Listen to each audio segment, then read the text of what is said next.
I'm curious, how do you go from, okay, hey guys, let's build a car or like a truck to actually building a truck? And like, what type of validation did you do from like, okay, or did you go out and just start building? You guys all have infinite money. You're like, oh, we'll build just a couple thousand of them and see what happens. Or did you, go through a validation process? Were you able to find like somebody to help lead the way with Yeah. you?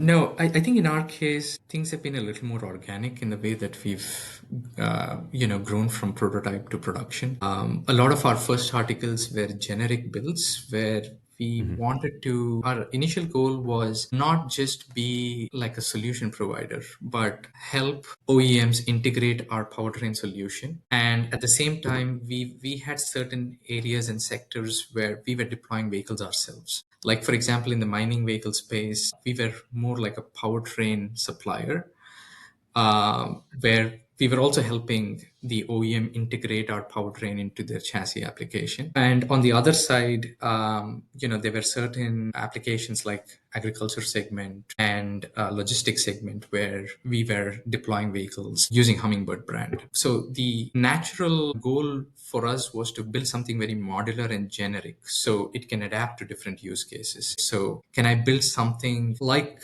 you go to Chipotle, you can mix and match so many different ingredients, but still you can make that final product that, suits a variety of needs from different customers. I think that sort of was the mindset, right? Can I do something like Lego block?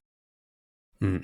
Where can I create, so we just started off by creating like a 50 kilowatt hour battery pack system where we said, okay, I'm going to be dependent on the supplier only from the cell perspective because I can't get into that supply chain. But in order to realize an entire battery pack and to basically make sure that it would absolutely work in an EV application was the challenging part.